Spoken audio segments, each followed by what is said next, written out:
What's good? How y'all doing this afternoon? Welcome back to the Don's Favorite here on Forever I Love Atlanta Sports Podcast. It's your boy the Don. Back at it again. This will be my last head coach scouting report I'm gonna do because we know tomorrow is Black Friday for some teams in the NFL. They're gonna start making their cuts after today's game. You're gonna hear some names get cut after they play the last game. And then you also gonna hear some names tomorrow morning when you wake up. Get your coffee break while you at work or wherever you at. So hey, I'm here to talk about Robert Saleh, and who knows him better than the guy brought on John Chapman. What's good, man? Let everybody know who you are and where they can find you. Yeah, my name is John Chapman. I run the 49ers Rush podcast. And man, you can find us literally anywhere. Just type in 49ers Rush podcast or on Twitter, where I'm most active at JL_Chapman. And man, I'll tell you this. I'm a closet Atlanta fan. My father grew up in Atlanta. He had season tickets to the Braves my entire life. So I've been to hundreds and hundreds of Braves games. So I love the city of Atlanta. And man, if I could pick a spot for Robert Saleh to go, it's you guys. I'm pretty excited to talk about this today and just the possibilities that we have here. Okay. Well, hey, that's kind of weird coming from a 49ers fan. 'Cause I remember back in the day, we used to be rivals. So, but hey, no love lost at all, man. But appreciate you coming on, man. Now, here's kind of what I think with Robert Saleh. First off, the guy is as clean as they get, especially with the way the NFL is going with the NFL owners meetings, trying to promote this diversity and minority head coaching candidates. They just recently voted on a new proposition where if a team loses a minority head coach or general manager from the front office, the team will receive 2 third-round picks. So this is a huge push. Obviously, Arthur Blank, he's at the forefront of this movement, and he's one of the best NFL owners in all of pro sports. I love Blank. He's incredible. But whenever you look at Robert Saleh, and even with the 49ers down year, the defense has continued to perform no matter who's out. We're playing with third and fourth string cornerbacks. We've got our fifth string nickel corner in there. We don't even know the people on the defensive line. They're just picking them up off the street. Yet the 49ers defense this year is still a top 10 defense by many metrics. And so Robert Saleh is, again, clean. He's exactly what you want in the press room, press conference with the media. He doesn't give you any negative sound bites. So we've had him now, I think, for 4 years. You can't get anything negative out of the guy. He's as positive as a person you can ever have in front of the mic, and there's nobody that dislikes him or has anything negative to say about him. So Robert Saleh he's your perfect candidate because he's young and upcoming. He's a huge locker room guy. If you ever see him on the sidelines, if you ever watch a 49ers game whatsoever, he's animated. And even with the mask on his face, you can still tell he's jumping up and down, screaming, all that stuff. He's not a stoic guy at all. He brings the dynamite on the sideline game in and game out. And the players love to play for him. So I'm a big fan. I think that it's a great fit. The question is where, not if, he is going to be a head coach this offseason. The question is the Atlanta spot the number one landing spot for him? Because I think he's going to have a couple choices. Obviously, whenever you look at Detroit, he's from Dearborn, Michigan, coached in Michigan, played in Michigan. Michigan State, by the way. Yeah, I, Michigan I, State. I trust and believe. I'm a Uh, huge Michigan fan. So yeah, but I get it. Yeah, Detroit, even Michigan State tried to bring him in as a head coach, and like he turned it down. So I know it's a win, and I want to go ahead and talk about this real quick. Go ahead and just look at his resume I pulled up. So yeah, he started coaching at Michigan State 2002, 2003. Then he went to Central Michigan 2004. Then he was here in Georgia, UGA, for 1 year under Mark Richt. And then he went to Houston and became their defensive intern, quality control coach, and assistant linebackers coach under Richard Smith. Richard Smith, he's not a stranger to us because he was our DC the first year and a half until Dan Quinn took over defense during that Super Bowl run. And then he went to Seattle, and he was a defensive quality control coach there under Gus Bradley and Pete Carroll. And he was there, you know, in 2013 with Dan Quinn, and he left there to go follow Gus Bradley in Jacksonville as a linebackers coach for 2 years. And then Kyle Shanahan got the head coaching job, and he became the 49ers defensive coordinator. So And also, I'll tell you this too, and I think that this is another big positive that makes Saleh so fascinating as a head coaching coordinator is because, yeah, you're going to get his defense. You know, he runs the cover 3 kind of Seattle defense that they made famous, but it's a package deal. When you hire Robert Saleh, you're getting the Kyle Shanahan offense, because he's going to be bringing with him one of whether the passing game coordinator in McFleur or the running game coordinator, who I think is most likely, in Mike McDaniel. I like Mike McDaniel better because that's the problem with the Falcons. Like we've been having a hard time running the ball here, but it's not because of the talent. It's because of the coaching. Like I don't know if you're familiar with Dirk Cutter, but Dirk Cutter is a horrible play caller, man. And like it's just, and we know about the Kyle Shanahan's West Coast offense. It worked well with us in 2016, but 2015, we struggle with it. But normally teams, when they first get there, they struggle with it. It takes them a while to get acclimated with it. That's why when y'all got Jimmy Garoppolo in 2017, y'all was kind of hesitant to start him because y'all wanted him to learn the playbook. Right. And again, sticking with Mike McDaniel, he was with Kyle Shanahan in Atlanta. So he already knows the lay of the land. He knows the ownership, and it's a package deal. A lot of these, kind of hires that everybody's talking about with the Falcons, it doesn't fit the whole package deal that you're seeing out there. But Robert Saleh brings that, because it doesn't matter what NFL team you are. Everybody wants a piece of the Kyle Shanahan, Gary Kubiak, or Father Shanahan running game, because it works everywhere. And that all goes back to legendary coach what's the dude's name? I forgot his name. Bill Walsh. Bill Walsh. Yeah. I'm tired of brain fart early this morning, man. No, you're good, man. It all goes back to Bill Walsh. It all goes back to Bill Walsh. Andy Reid, all those guys came from that Bill Walsh coaching tree, that West Coast offense. But just going back to Robert Saleh, and we talked about Seattle. Now, Dan Quinn also came from there too. And yes, I'm not going to sit here and lie. I was very hesitant. I don't want anything to do with cover 3. But what I've seen with Robert Saleh is that in order for you to run the cover 3, you have to have guys up front to get to the quarterback. If you don't have that, the cover 3 is flawed to begin with. And I've been trying to tell people that. It's flawed to begin with. In Atlanta, we don't have a pass rush, which is why we're last in the league in pass rush, not only pass rush, but also pass defense. Because you can't just expect your cornerbacks to just cover all day. You need somebody to disrupt the quarterback. And I think that's one of the evolutions that kind of Robert Saleh has brought. Whenever he first came in with the 49ers, we had no pass rush. We had one of the worst defenses all the way back since the merger. We broke the record for fewest turnovers forced by a defense in his first year there. And a lot of people were really upset, saying, man, this defense ain't working. This defense ain't working. Well, then they go out, they get Nick Bosa, they get D Ford. You had Eric Armstead, you had all these different guys up there, DeForest Buckner, and everything evolved. And the defense was, top 2 across the board. Maybe the Patriots had a better defense last year. That's fine. That's an argument you could have.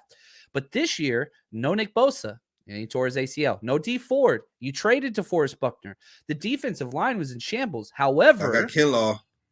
Kinlaw's been great. Yeah, no doubt about that. Eric Armstead's been all right versus the run. But the defense was able this year in 2020 to still, we're 5th in yards allowed. But we did it with a better secondary. Jason Verrett kind of came back from his 2-year hiatus, injuries. Richard Sherman's been in and out. But this year, I feel like, is Robert Saleh's calling card. You talk about all the stats and all the historical metrics from 2019 and the Super Bowl run. That's fine. What can you do with backups? What can you do whenever you don't have blue chippers everywhere? And Robert Saleh, so this year, he can adjust to his personnel much better. Because my number one complaint of Robert Saleh since he's been here, lack of in-game adjustments. But this year, he has shown that he is capable of doing that. Now, if you do hire Robert Saleh, is he going to be the defensive coordinator? I think he's going to implement the scheme, which translates very well with what you guys have in Atlanta. You don't have to change a whole bunch of pieces around. But I really do believe that he's going to be much more of a CEO type head coach where Yeah, he's and going that's to what we allow need. him. Yeah, that is what you need because you guys had the opposite and it didn't pan out. But this is a very smooth. There's no friction. If the Falcons go with Robert Saleh, it's smooth. You don't have to change your defensive personnel. You had this offensive game plan whenever you guys went to the Super Bowl not too long ago. A lot of players are familiar with it. Every player wants to be a part of this because it's so statistically friendly. I don't know, man. It just almost makes too much sense. I think the competition for you guys is Detroit just because of where he's from, but Atlanta's not a distant number two. Atlanta, like former GM Bill Polian, he said that GM and head coaches that's looking for jobs, Atlanta checks all the boxes. If you look at it, you have an offense here, defense. We have players here. It just the coaching has just been horrible. Dan Quinn just was a horrible coach, Yeah. not holding players accountable. Once again, not making the in-game adjustments like you need to. And just overall, the totality, this general manager Thomas Dimitrov just was a horrible GM. Never wanted to address the trenches like he needed to. And it just left this team just an other mess. Like and I'm looking at more of the GM. Who's the GM is going to be over the head coach? Because the GM is going to set the tone for the organization. Now, I mentioned some guys like Rick Smith, like John Dorsey, those guys that's been mentioning for the Falcons. They just mentioned rumored John Dorsey may want to come here to Atlanta to be the general manager today. But John Lynch has done a great job for you guys. And this is what I've been telling people, and this is why I was very skeptical of Robert Saleh because our defense, y'all had a lot of first round picks, a lot of former Pro Bowlers, all pro, talent on the defense. And I'm like, okay, well, and this was my attitude last year. I'm like, well, okay, anybody can coach that up. But this year, with all the injuries y'all had, and y'all still producing a top 10 defense with that, I'm like, okay. Then I says, okay, Saleh is legit. I like, I give him, I give him, I give him a pass. Now, is he my first coach that I want to hire? No. My first coach I would love for the Falcons to hire. You already know who he is. He I beat do. y'all last year. Yeah. Y'all Eric only scored Bieniemy. 14 points. Don Martindale. I Oh, love okay. I Don thought you were Martindale. going offense. Okay. No, Don Martindale. I love Don Martindale defense in Baltimore. Yeah. They do a good job. And one of my favorite things about Baltimore is they're one of the teams that understand complementary football better than anybody. Their offense and defense play together. Everything is seamless and they feed off of each other. A lot of NFL teams can't do that. So I do like Martindale. I think Bieniemy, he's another guy that I really love, the offensive coordinator for the Chiefs. He's But not really back to calling the your plays though. yeah, that's true. That's true. And we saw that with Frank Reich, who left with the Eagles. Everybody's like, hey, what's going on with that? Even Doug Peterson before that. Doug Peterson didn't call plays with Andy Reid. And so we've seen the success take place. And I get everybody wants the flashy offensive coach. But if you look at it, defense is where it's at. And whenever you can package somebody that can bring a defense and the offensive style that you want with Mike McDaniel or LaFleur, I think that's important. But back to the GM thing that you brought up, there is one name that I really, really like, and that's Louis Riddick. I really like Louis Riddick. I do. I love that guy. Oh man, please don't say that. Man, we had to get a run these past 15 minutes. Oh Lewis man, Riddick, dude. I I can't. like him, man. I don't like Lewis Riddick, man. So No, help me understand why. Help me understand look, why. man. The man. Do you remember 2011 Philadelphia Eagles? Yeah. The Yeah. Dream Team. Yeah. Who was the mastermind behind Yeah. He was a part of it. He was a part of it. that? Like I try to everybody here in Atlanta. Oh, you need Lewis Riddick. You need Lewis Riddick. I'm like, the man haven't had a job since 2013. You know how many teams didn't hire GM since? I tell people if Louis Riddick was this good, why hasn't he had a job in the past 17 years? I've been asking people that, and no one can give me a legit answer. Well, you just said a while ago that you're a big fan of John Lynch. You could have made the exact same claim about John Lynch beforehand, But here's right? the thing with John Lynch, though. He didn't have any prior experience, but guess what? John Lynch, all pro, former Pro Bowler, Super Bowl champion. But look the organizations he was with: Tampa Bay, Denver Broncos, two world class organizations. He won one in Tampa Bay. He had Tony Dungy as his head coach. Rich McKay was still down there in Tampa Bay. Then he went to Denver. Mike Shanahan, John Elway, as an exec. He learned from those guys. Like Louis Riddick, like when he was a scouter, he was all right. I just don't trust this man. And like let's get to the main topic right here. I'm not trying to shoot it down, but what's your thoughts on Matt Ryan? Hey, that cap you can't carry next year. You got to renew. I think he's due $40 million against the cap next year, which is insanity. Now, whenever the contract was written, you weren't planning on COVID and the lower numbers because, again, the salary cap currently in 2019 is about $198 million. Next year, the floor is 175. Now, it could go up. If you're wanting to have, if you're not wanting to be a rebuilding team, you either have to restructure that. You can't trade that contract. Nobody wants it. You've got to restructure that deal, which I think will happen.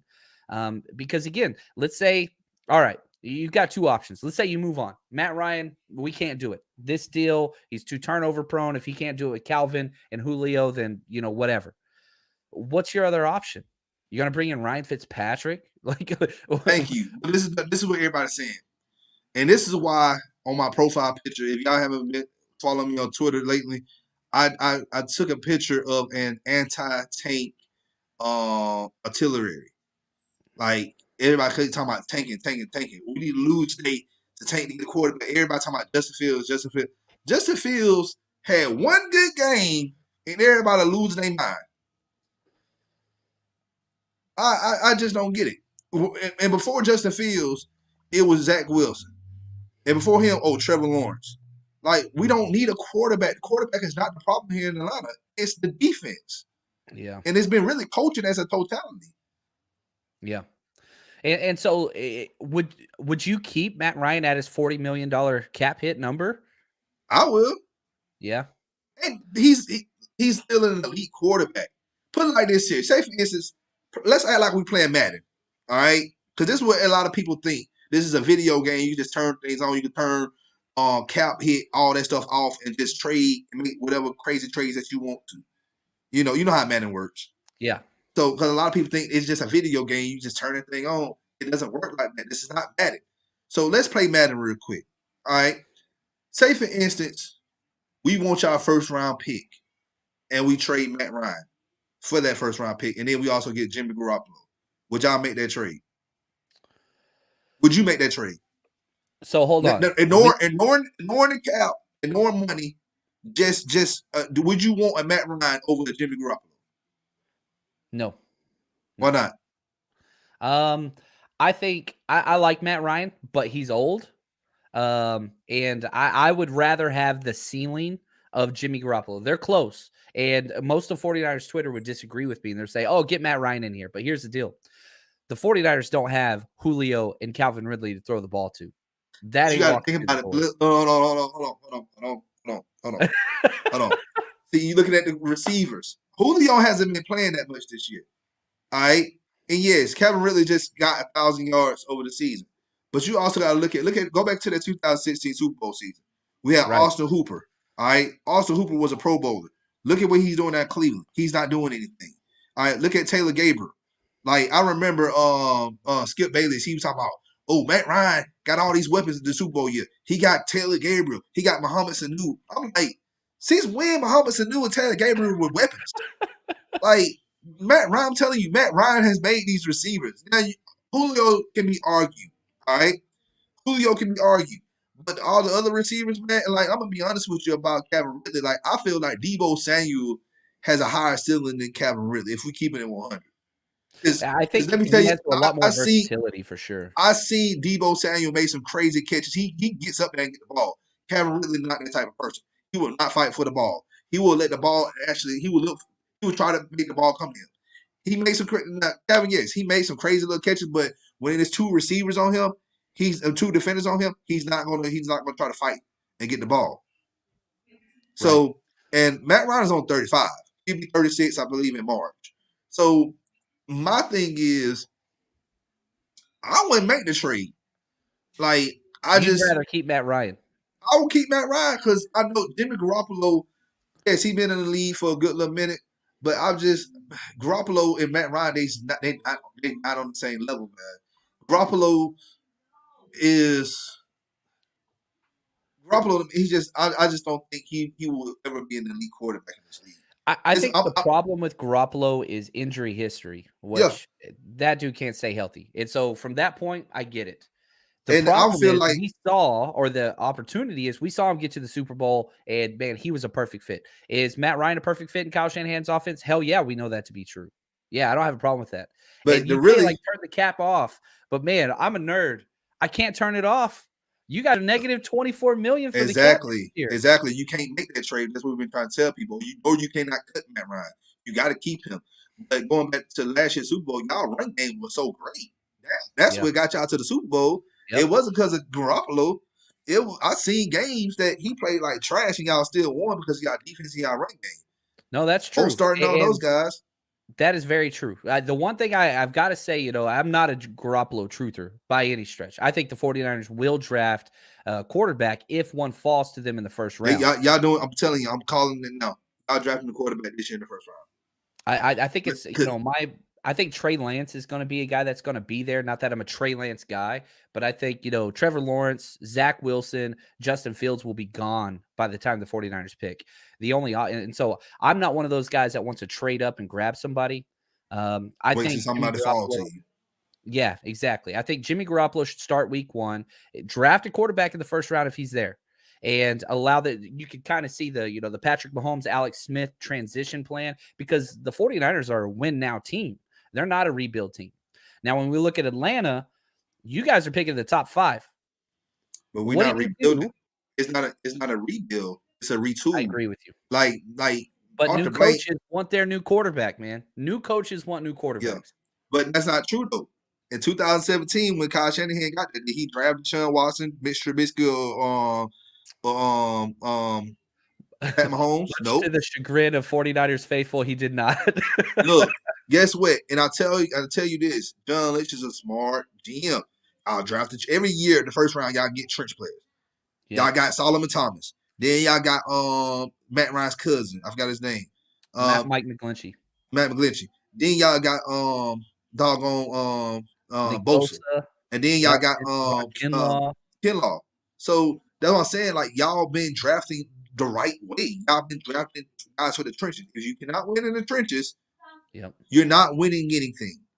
Yep. And that's the thing with the Falcons. Like, we've been ignoring the trenches. Yeah, we drafted Gary and Lindstrom last year's draft, but that was it. Like, yeah, these guys, they're gonna play well. I really feel like they're gonna perform well.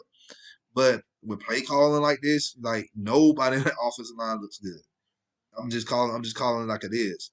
But we just turned far away from Robert Saleh. That's all right. We got to get back to that, man. But yeah, we know he worked with Gary Kubiak, that West Coast offense, Pete Carroll, Gus Bradley, those guys. Now, explain to us when his time with the 49ers, and working with all those former first-round draft picks and those Pro Bowls. His defensive philosophy is pretty simple. I mean, obviously, he comes from the cover 3. He wants to get pressure with 4 people. And this year, we've seen him adapt his philosophy a lot because of all the injuries that we've talked about. He's blitzed way more this year than we've ever seen. Using Fred Warner, he loves to nickel blitz off the edge. AJ Terrell, who you guys got, I really feel like he is a perfect fit in this scheme. He was really, really high on my board, and I thought he was a possible option for the 49ers. Instead, they went Brandon Ayuk when they traded up after Terrell was gone. But Robert Saleh, since he's been here, he's so freaking consistent, and it's a keep it simple off a defense. It's not complex. It really, really isn't. He's not one of those guys that's trying to confuse quarterbacks pre-snap. That's not what he does. It's very, very simple. Everybody steps in and plays. And because of that, you've had guys that have incredible rookie impacts. Guys like Dre Greenlaw, who's one of my favorite 49ers. He's out this week. Fifth round pick out of Arkansas, steps in and just lights the freaking league on fire from day one at the linebacker position. We've seen the same thing from safety play.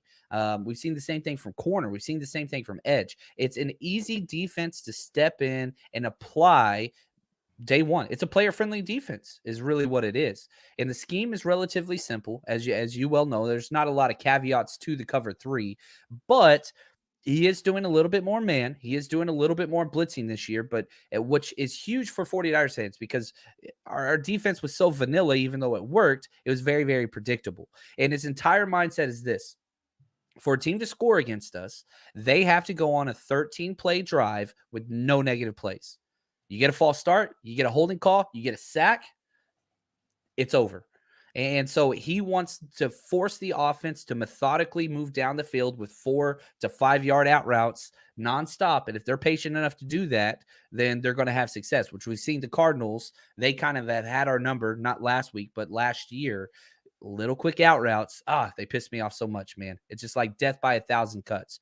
But that's what he wants the offense to have to do to have success against this defense. All right. All right. My next question is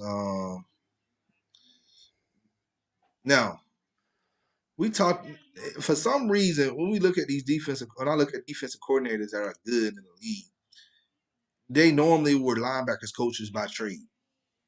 Why is that? So I come from a coaching background myself, and the whole idea is this: the linebackers are the only ones that deal with defensive line and secondary. If you're a secondary guy, secondary coach or player, you don't really have much to do with the defensive line. You don't need to understand what's going on. But the linebackers have to understand and communicate with back and forward. So it just makes sense because you're dealing with the run game gap control system in the run game. You're dealing with the scale, the coverages and all those different things. And so it just kind of works. Now, here's the pecking order on the defensive, position groups on calling plays. You're going linebackers, secondary, defensive line is usually last. Jim Tomsula for the 49ers, who had 1 year as a head coach. He was a defensive line coach, whatever. Jim Schwartz, he's a defensive line coach for Detroit. He eventually got to the head coach. But you don't see that quite often. Yeah. Because, again, the scheme for a defensive line, it's very, very basic. You don't really learn a lot. Not selling it, under that. I played defensive tackle. But you don't have to understand the complexities of coverage, checking in and out of things, motions, all that kind of different stuff. It's just not there. So the linebacker is huge because the communication is so important. And usually you have your Mike linebacker that's got the green dot on the back of the helmet because he's the one that's talking to the coach, getting all the plays and all that stuff in the NFL. You don't really see safeties or linemen ever have that. So it just kind of fits that way. Okay. All right. Yeah, you pretty much hit the nail on the head with me because I figured that out already. Because the linebackers is always going to be a quarterback for the defense. How it is. All right. So and I know I've been saying this. What's good, Joe? I've been saying this on every show because I done like scouted so many potential head coaches this season already. It's been like a broken record with me. But Arthur Blank, when he fired Dan Quinn and Thomas Dimitrov, he said he wanted a leader among men and as a head coach. Does Robert Saleh fits that description? To a T. To a T. You're not going to find anybody that has more of a leadership type quality than Robert Saleh. It doesn't exist. If you're, again, you talked about Madden earlier. You look at the attribute scale. He's a 99. Leadership, 99. He's all the way at the top. And, I've listened to every single press conference for the 49ers in this entire player, coaching staff, whatever. So for 4 years straight, I've heard these players talk. And when a defensive player gets up at the podium, you better believe they're talking about Robert Saleh. They don't get asked about Robert Saleh, but they talk about him putting them in positions.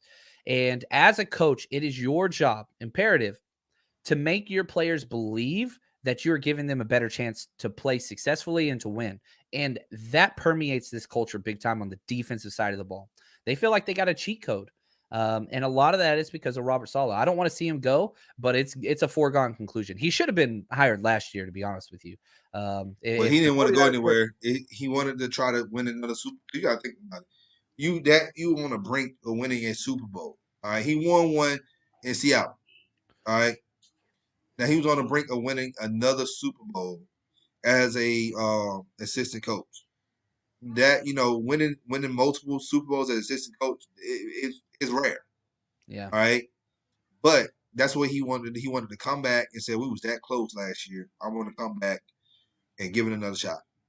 Well, I think he would have taken the Browns' job. It came down to Stefanski and him, and they chose Stefanski.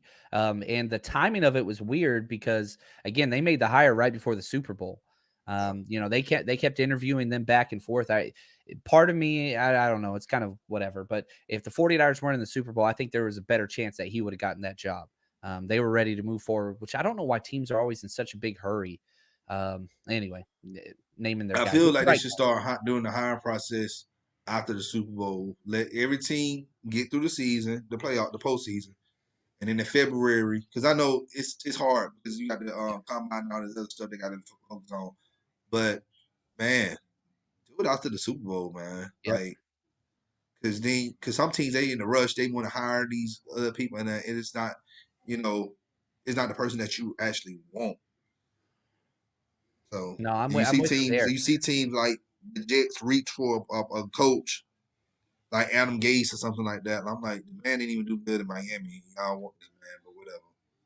So, but now the last question I gotta ask. So we talked about defense. All right, do you think he come here in Atlanta and fix this defense that we've been trying to get fixed for years? Because it was not good under Mike Smith. It wasn't good under Dan Quinn. I think the problem that you guys have is salary cap. You're not going to be bringing in a whole bunch of free agents. Because of that, you've got Because to them have a drafts. system where the current guys will fit. I think Albrecht has done a great job. I really, really do for the situation he was in. But you keep the system, right? Obviously, new calls, some new wrinkles, all those different things. But you don't have a lot of stuff you have to discard. You're not really bringing in free agent. You can't do it. You don't have any money. So you've got to make work with what you have and then draft. You guys got a top 5 pick. If you're not going quarterback, if we're staying with what you're saying, Penei Sewell, he'd be amazing there. I That's what I. mean, Hey, I've been saying that. I've yeah, been saying that. So from Oregon, I've been telling people that. Because we don't need. We got line. I'm like, okay, you don't have Matt. Mac is leaving after this year, yeah. so we got Matt Hennessy. We drafted him. He's going to I be love the him, center. by the way. I love Yeah, him.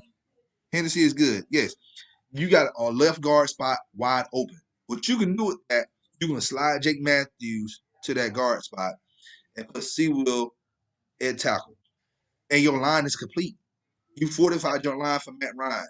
Not only that, heck, if you bring in a good play caller, you know how to run the ball effectively. To whatever we can drive running back in the fifth round and make him a star. Yep. And another thing with this draft, there's not that top tier edge guy that's like, oh, Exactly. Nick Bosa, Chase Young, Miles Garrett. That's not this draft. That's It's not not. his draft. Now are you going to get a solid edge player in the second round? Nah, probably not. They usually don't pan out back there, which you need some edge guys, you need some D line guys. But if you're looking at a mesh point or a sweet spot where you're picking, if you're not going quarterback, now that's the caveat here. I think Penei Sewell is going to be there because I think 1-2 is going to go quarterback. I think somebody's going to trade up for one of those Only two team guys. that's gonna get it if they get for us is either Miami or Cincinnati because they need linemen. Yep. But if we pick before them, if we picking before Jacksonville and New York, then we get. I think we should get Sewell. Now, if not, I feel like trade back out, trade out of the top 10, get you more draft capital. And I feel like that'd be the best move for us. Yeah. And then you could grab a D line guy or, a huge dark horse. And I don't believe in this positional value, right? I believe in offense and defensive line early, but again, just dream scenario. You trade back, you get some extra first rounders, you land Kyle Pitts. Oh my gosh. That freaking drives me crazy, man. I don't think it's going to happen. I don't think it's plausible, but the idea of it does sound awesome. If you could get multiple first rounders for falling back and get Kyle Pitts, the tight end, to put into this offense, I think it'd I be think fun. Kyle Pitts he's gonna probably go somewhere in the top 10 or like the Yeah. between I say 8th and 15th. He's not getting past 15 Yeah, I don't think so either. I don't think because so I think either. a team like Arizona or I say shoot the Panthers they may end up getting them a tight end for their they had Christian McCaffrey and then you get Kyle Pitts. Oh man, that sound dangerous. Then you already got D Moore. So but yeah. But I this is this I'm glad you brought this up, man, because I've been telling people this all the time, man. Just at third in the third round, I mean not third round, in the third pick, if we pick the third or fourth, you got to get the best lineman available, and that's Sewell. Gregory Rousseau from Miami, he sounds good, but I feel like like we said, no defensive end is going to pretty much be a game changer in this draft. Not And it either changed one. so Not, much not, like not, Caleb Von Chasen yeah, already. It's two of not the same guys. yeah, not effectively anyway. Now you can coach these guys and develop them into being that. There's a lot of green players, project players, but somebody that's NFL ready, Sewell, game one, week one, put them in. You're gonna get some get results out of this guy. So, I'm with you, man. all right. Well, hey man, appreciate you coming on the show. Once again, let everybody know who you are, where they can find you. Yeah, at JL_Chapman. I'm most active on Twitter. 49ers Rush Podcast, which you can find anywhere. We have a live YouTube channel. We do a whole bunch of draft video breakdowns. So the 49ers are already in draft mode. So we do nothing but film work on the top. We did the top 180 picks last year. So if you're into film work, all 22, all that stuff, head over to my YouTube page. Just type in John Chapman, hit subscribe there. We do draft stuff year round. We're a 49ers podcast, but it's nothing but draft talk from now all the way up until, I guess, the end of April. So, yeah, head over, let us know where you came from. And, man, really appreciate you having me on. This is an absolute blast, man. You know your stuff. I love what you do, man. And, I started off saying this. I'm kind of a closet Falcons guy, even though I'm not supposed to be. Don't tell nobody. Hey man, hey, your secret is safe with me. Everybody who watched live, I'm glad y'all joined live. I know we got 15 minutes before the game, so let's go ahead and get ready for this game. I hope the Falcons win. As a real fan, you do Love not it. want a team to lose the tank to just get a maybe out of a draft. Hell Okay, yes, man. thank you. Even the 49ers, Yes, he knows this. All right, you yes. don't just tank to Play get a to player. win the game. Exactly. Exactly. So if you're watching this at a later time, let us know your thoughts on Robert Saleh. Do you think we should bring him in? Do the Falcons should interview him, or say no? You just won't hear it in me. Whatever the case may be, you just let me know. If you're new to the channel, you already know what to do. Hit that subscribe button, hit that like button, share this content out with Atlanta Sports Fanatics, hit us up in the comment section. As always, come holler at your hometown sports podcast. It's your boy The Dunn with another episode of The Dunn's Favor. Y'all have a great afternoon. About to go ahead and watch this last game of the season. Hey, we'll be back later on this evening with our evening show, and I'll be back during halftime to talk about recap the first half of the game. Y'all be good.